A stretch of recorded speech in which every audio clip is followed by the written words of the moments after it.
vamos falar assim que 80% para mais dos projetos são alterados e geralmente a motivação é custo.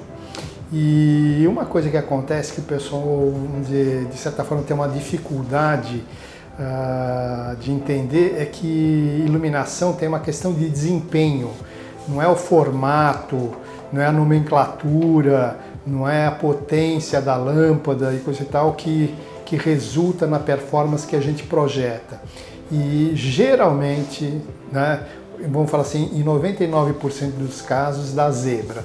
Depois vem o pessoal falar, aconteceu isso, o que eu faço agora? Só que aí o agora já é tarde demais.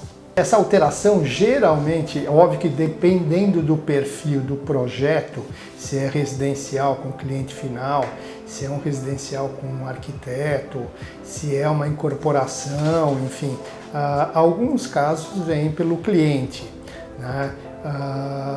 E muitas vezes ele não fica nem sabendo, só depois muitas vezes ele liga que deu algum problema, que não está isso, que não está aquilo, e aí então você fala, você mudou sem perguntar, sem nada, porque então a gente daria o parecer se é bom ou não.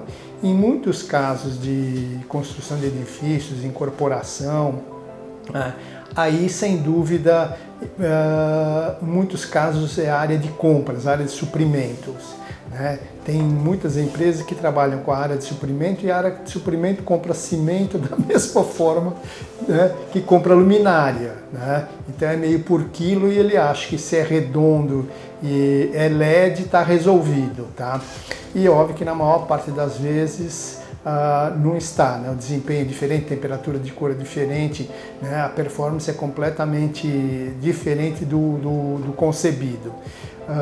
E tem, óbvio, alguns clientes e algumas incorporadoras, construtoras, que antes de fazer uma alteração perguntam se pode, se não pode, o que eles deveriam atentar para poder fazer essa eventual alteração. Mas aí é quase a minoria. As consequências são inúmeras, tá?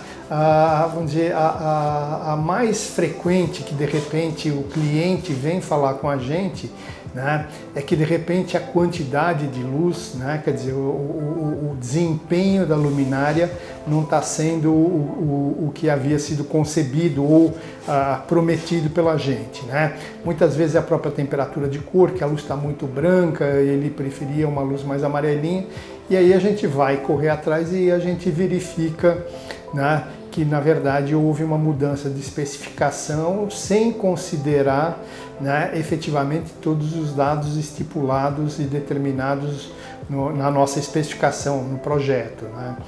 E, bom, é basicamente isso. Né? Geralmente é um não atendimento do projeto e com consequências, na maior parte das vezes, para o próprio cliente. Ou na maioria das vezes, ou quase que totalmente, né, no resultado para o próprio cliente, que depois tem que ver de se virar, trocar, enfim, refazer, ou então ficar do jeito que está. Se você tentar fazer uma alteração de especificação na Europa ou nos Estados Unidos, nos Estados Unidos é capaz até de você ir para a cadeia. Né? Aqui no Brasil, né, enfim, o mercado acabou se acostumando e, de certa forma, nós, lighting designers, arquitetos, né, deixamos permitir, né, nós permitimos que, vamos dizer, houvessem essas alterações e não cobrança da nossa responsabilidade. O caso que é o seguinte, uma norma não é lei, né? Mas é o parâmetro que os juízes usam para determinar a sentença. É óbvio que se você assinou uma RRT e aí alguém fez a mudança de especificação, óbvio, vai ter um processo de análise de quem foi, de quem não fez, mas é óbvio que então é quem cometeu, entre aspas, o crime, né, de fazer a alteração de especificação sem a devida aprovação, ciência do projetista. né, a RRT garante que, na verdade, o projeto foi feito nas condições adequadas para desempenhar a função, enfim, o resultado X determinado. Se houve uma mudança, né, quer dizer, se no memorial descritivo consta numa luminária B e aí foi comprada uma luminária C, é óbvio que você então comprova que foi o departamento de compras ou alguém, né, que não da sua responsabilidade que fez essa mudança. E aí, em alguns casos, não acontece nada, em outros casos pode, vamos dizer, se ocorre algum acidente, o cara caiu da escada, ou um ataque epiléptico, coisa e tal, né, ou então fadiga, né, são problemas que efetivamente podem recair sobre, entre aspas, o cliente ou o executante da obra.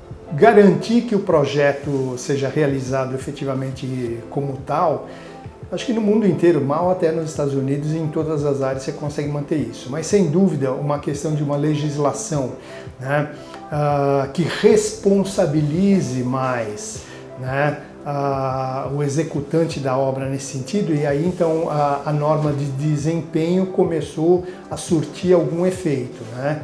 Antes, muitos projetos que a gente fazia como consultoria, né, que o pessoal queria meramente consultoria, começaram a se transformar em efetivamente projetos justamente para poder garantir uma documentação e, vamos dizer, uma garantia de que o projeto iria atender à norma de desempenho.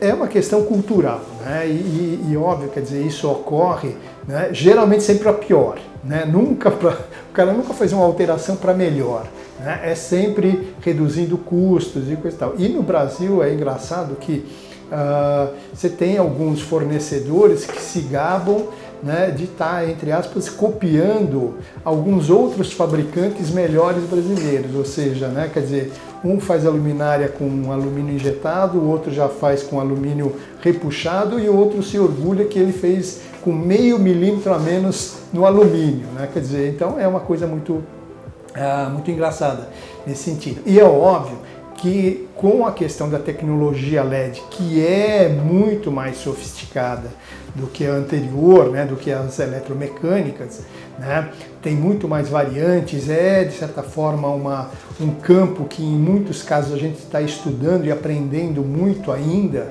né, para poder ter domínio dessa ferramenta, né, os resultados e os problemas são muito maiores, né, e isso a gente vê, vamos dizer, internacionalmente acontecendo, tanto é que tem novos estudos, novas normas sendo desenvolvidas em função do que era antigamente para o que é hoje a tecnologia LED.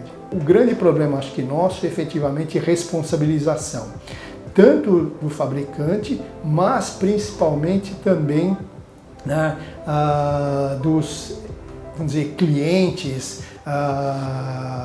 dos usuários, inclusive até dos especificadores, né? Quer dizer, nem todos os especificadores são extremamente corretos vamos dizer, no quesito de atendimento às normas, de atender a demanda do cliente, enfim, né? Quer dizer, eu acho que assim, aqui no Brasil o que mais falta efetivamente é a devida responsabilização do que até já existe de leis e normas. A consequência disso é muito variada, né? Existem alguns projetos que de repente o cliente some, o arquiteto some, e aí a gente só vai descobrir que está dando algum problema tempos depois que o cliente liga, o arquiteto, não ficou tão legal, coisa e tal, mas vocês obedeceram a especificação? Não, sabe como é que é? Aí vira aquela embromação, né, de tirar o da reta.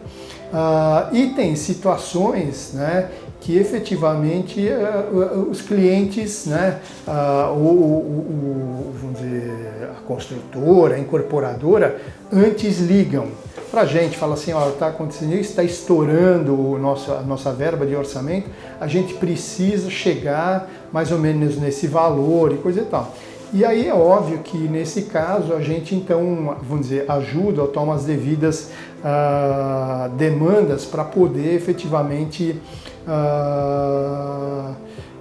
enfim, atender o projeto e entregar o projeto da melhor forma possível. Em alguns casos é relativamente fácil, em outros casos é muito mais complexo, né? Porque se o cara que é uma redução de orçamento de 50%, 60%, é óbvio que você tem que reformular o projeto, não adianta você manter o mesmo partido, né? E aí, então, é uma questão depois de negociar quanto vai custar essa, vamos dizer, essa reelaboração de projeto. Muitas vezes só refazendo o projeto que é possível, né? Então, nesse caso, é bastante variado. Mas tem muitas vezes que a gente só fica sabendo depois. A gente está tentando agora implantar um sistema de um maior controle, né? Mas né, a hora que está na mão do cliente, a hora que está na mão do coisa, né, muitas vezes desaparece. Você some e aí você não tem nem como, né, saber quem que está cuidando, quem está tocando isso para frente, enfim, né? A gente procura melhorar, mas nem sempre é possível.